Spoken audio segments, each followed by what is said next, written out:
Okay, so I mean the professors from the other departments will join as well from the agriculture. That's what I want to confirm with All right, that. good, good. All right, okay. Look forward to it. Okay, all right. So I think Victory is online now. So Yes. Victory, can you hear us? Hello, can you hear us, Victory?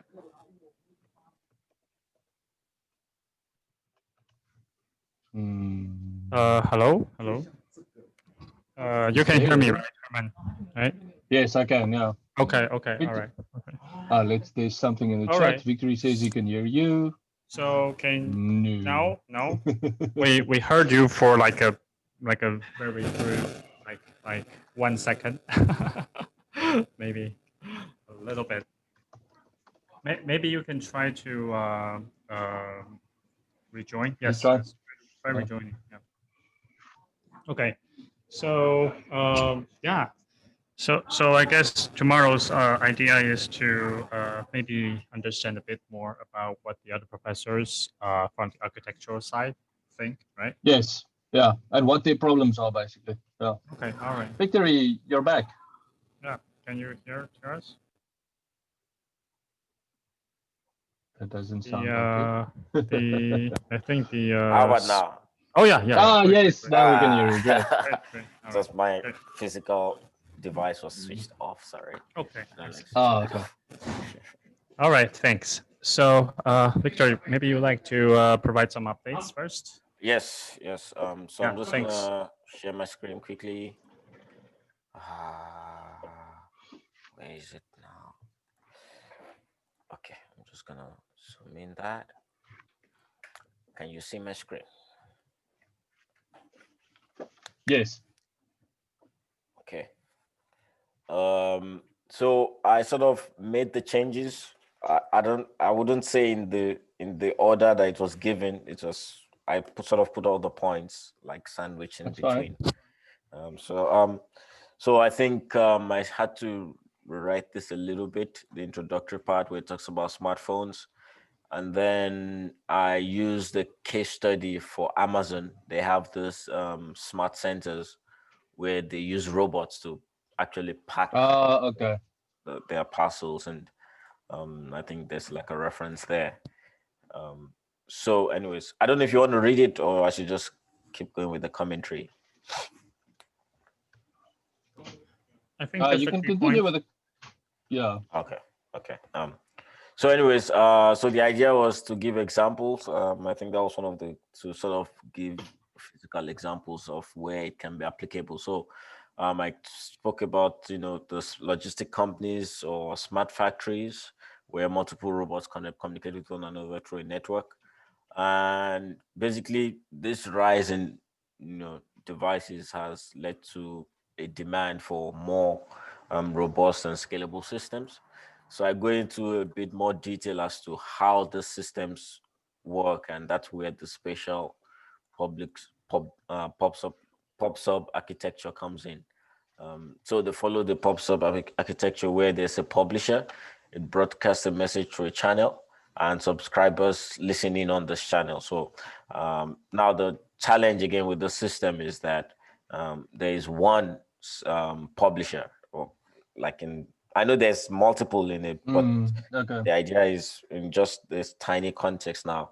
We have one publisher, and then thousands of subscribers, go into that one publisher. And I think in between there's the routing algorithm, but the problem is there's like a heavy reliance on the publisher to decide where the message should go or how the message.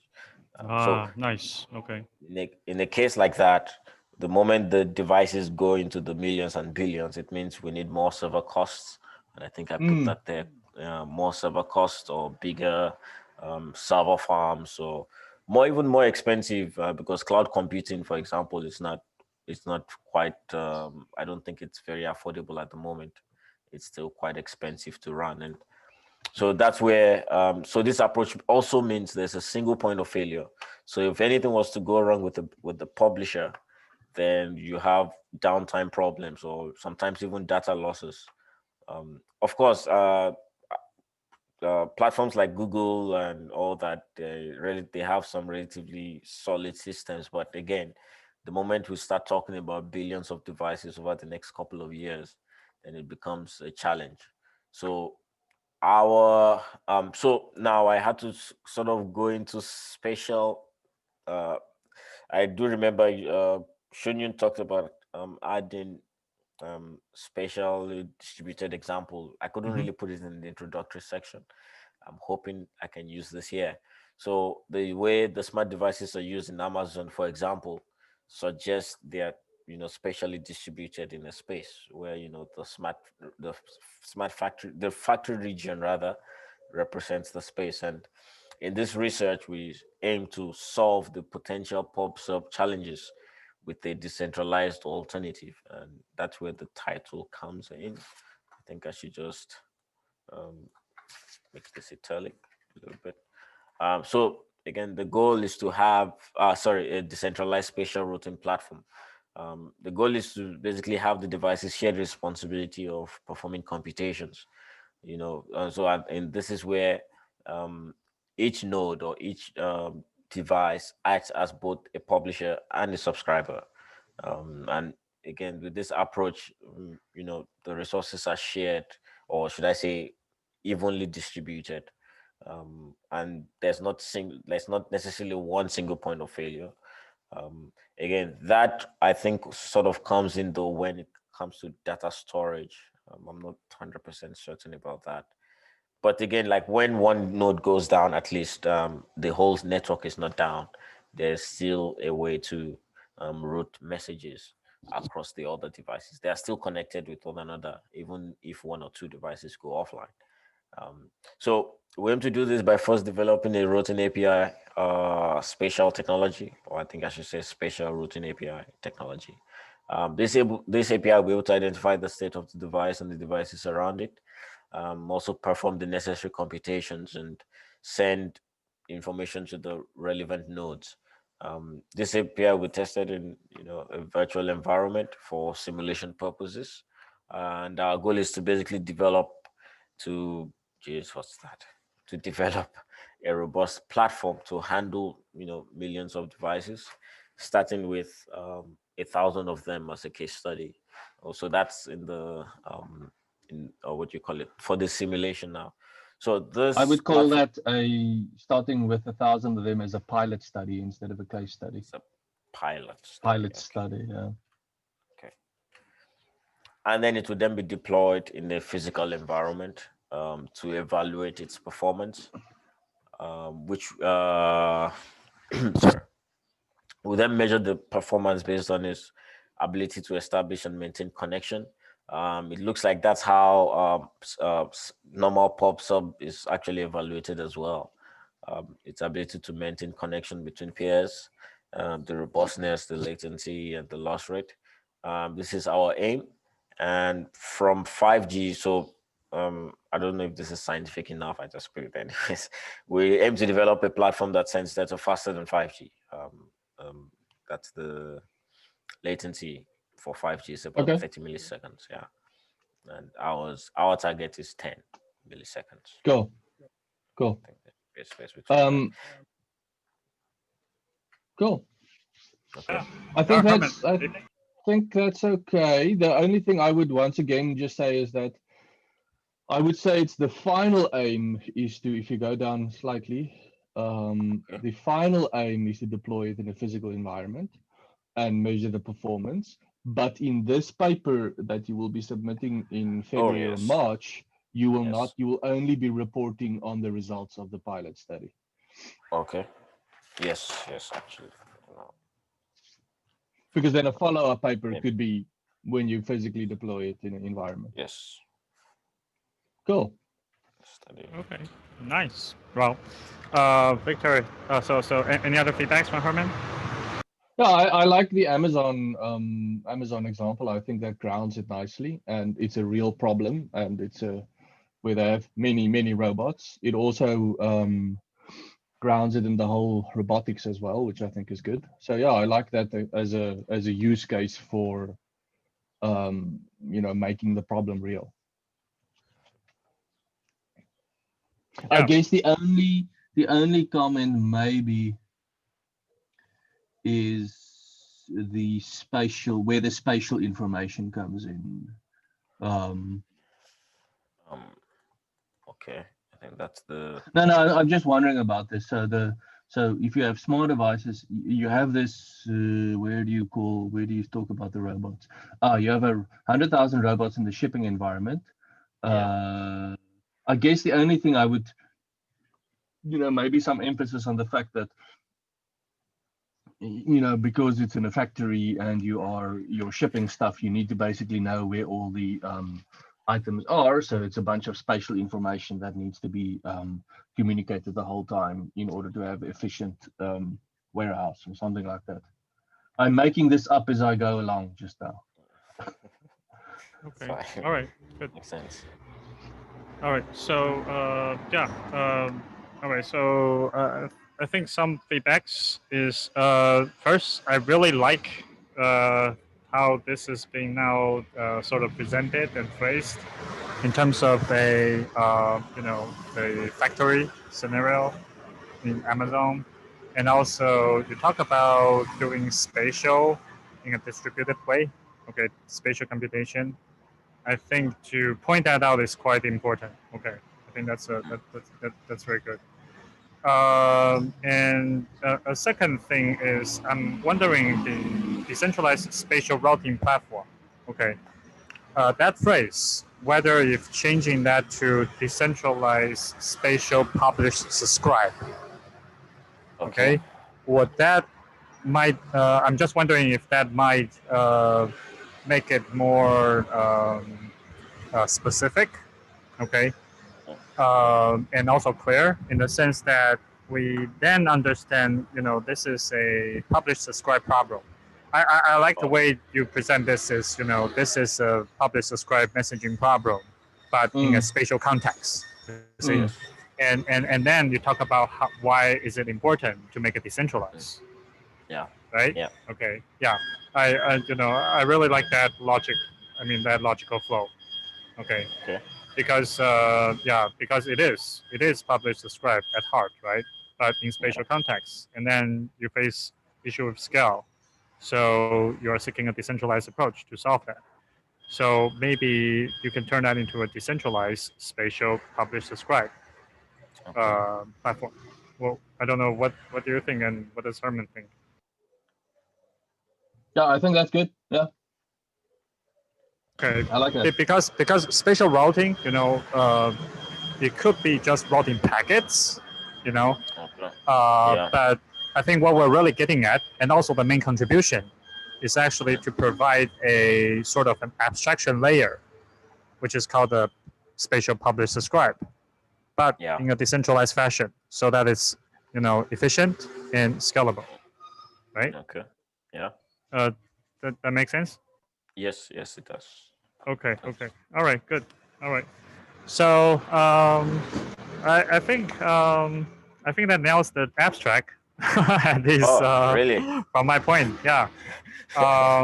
Yeah. Pretty much. The only thing that needs work. That's the rest of the 20% is to make it more succinct and more concise.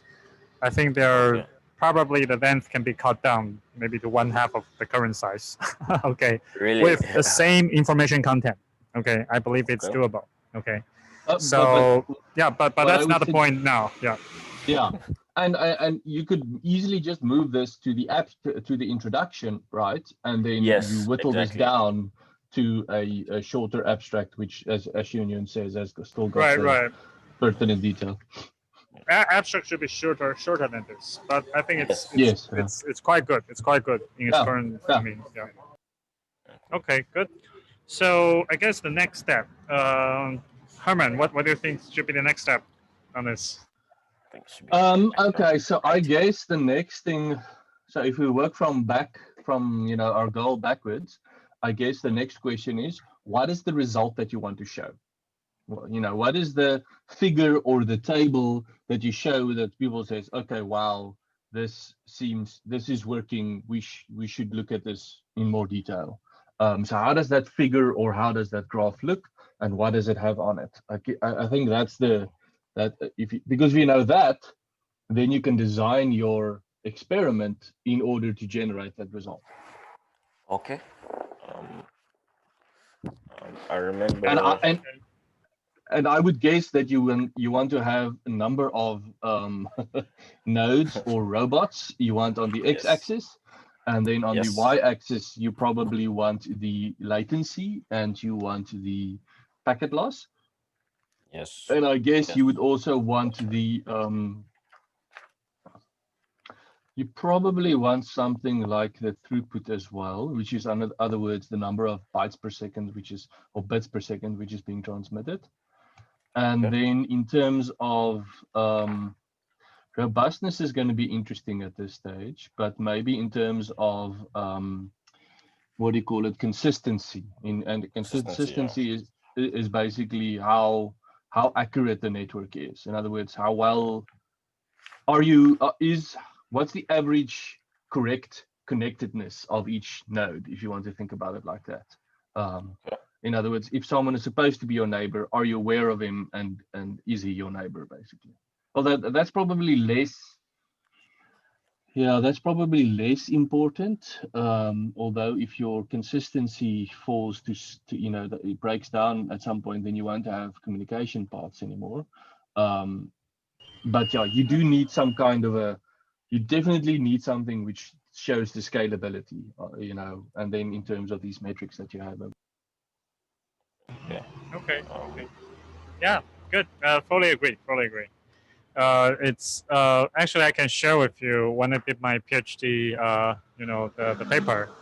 Actually, I draw on paper the desired end results I like to see. The graphs I like to produce. And then I basically try to create simulations that can produce the desirable results. So that really helped. It also helps to visualize, the end results of what's intended, and you can, at least conceptually, to seek feedback on those results to see if they make sense first. Okay. Yeah. So does that make sense? Perfect. Yes. I'm actually looking at your. I'm not sure. I think it's your master's thesis. Okay, those two. Yeah. Actually, I came up with one of the things was I can also share this. I actually was thinking like really hard about how can we demonstrate the scalability of the system. Okay, without really. I mean, if you want to build a system that potentially is scaling without limits, or maybe to millions of nodes, what is the one approach you can do so without actually having to perform the million node simulation? That was like my question. So what I came up with was basically, I think you can probably see this in some of my papers.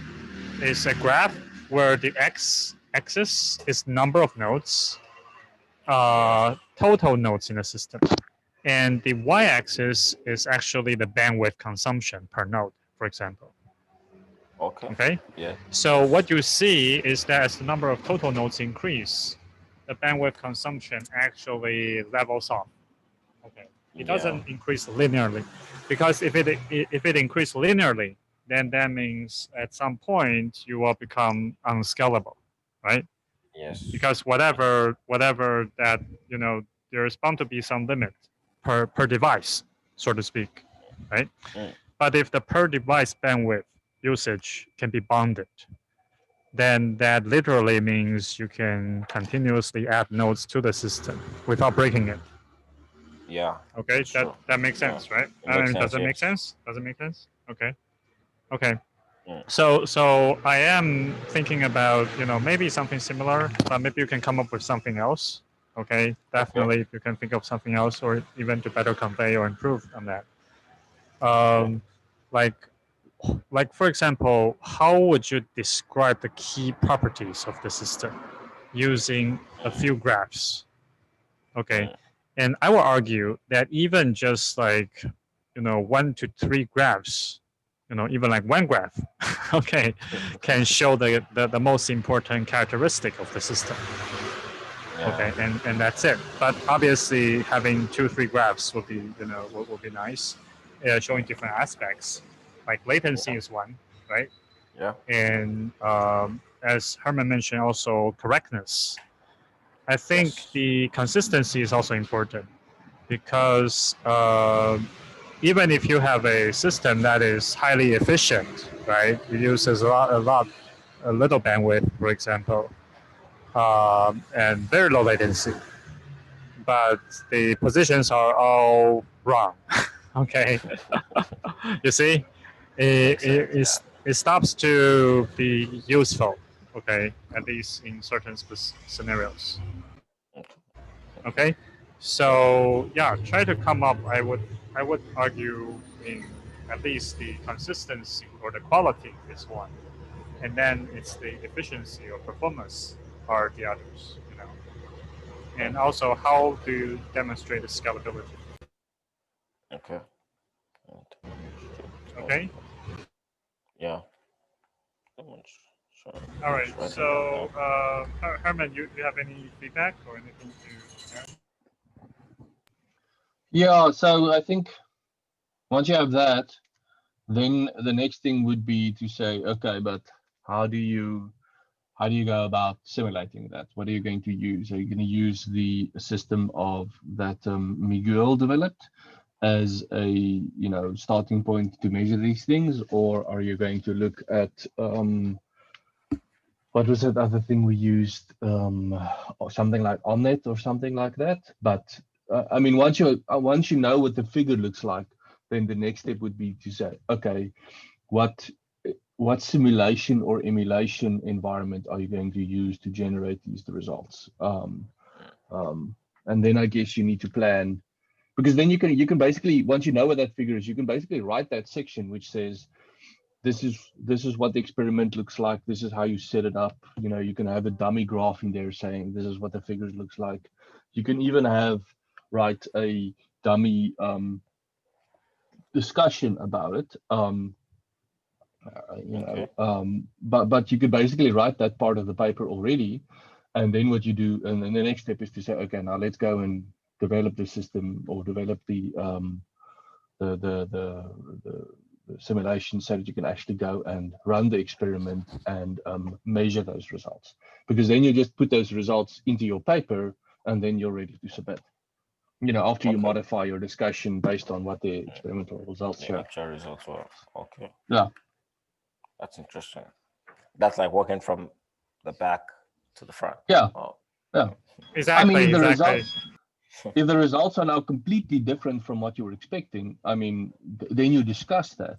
But the point is that you can decide beforehand, this is what you want to do, this is what you want to show, and then you can basically write that part of the experiment.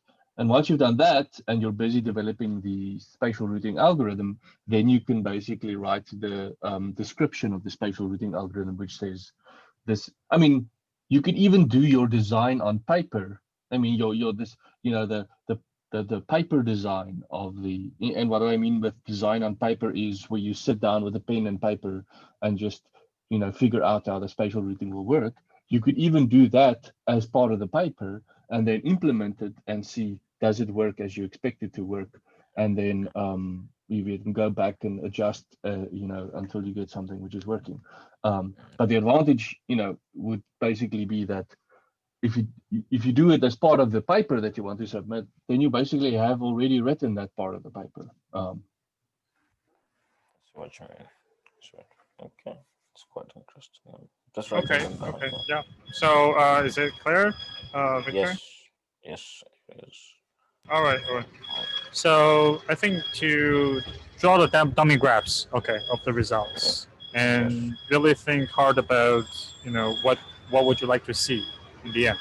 Okay, that can also clearly convey the results, of your work, and then, as Herman said, to decide on, I think, which simulation tools that you like to use, intend to use.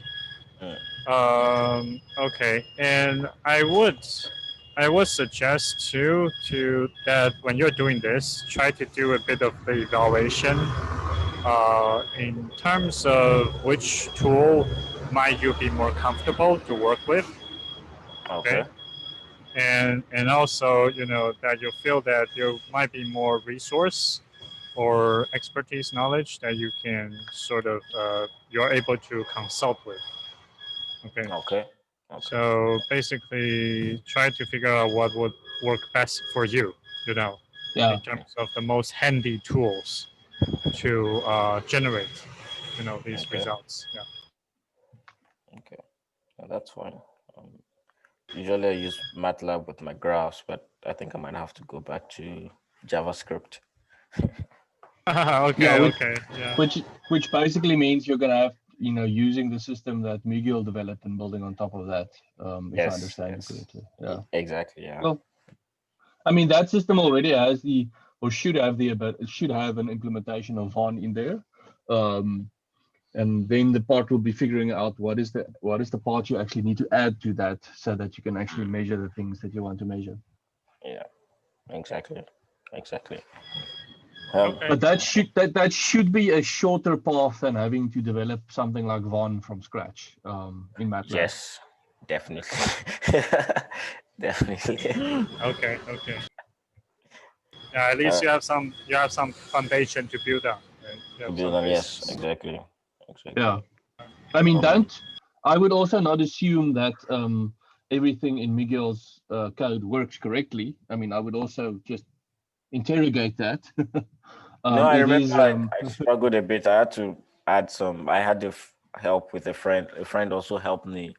We had to like rewrite some lines there to make it work um, the way it should have worked. Rather, I think there was like an update in the JavaScript libraries or something, and it didn't want to run initially. So, but yeah, I mean, the foundations are there. It's definitely better than building it from scratch in MATLAB, for example. I do have a slight concern though, because I mean, in theory now, I'm just talking in theory. Um, the low level languages, I think they perform better than say Python, for example. C is probably better in terms of because uh, one of the things put in the abstract, for example, is the latency for it to like send the data Right. quickly as possible. And Okay. I feel like a low level language would probably work best, but then I'm a bit scared of C++. Yes, it's true. It's true.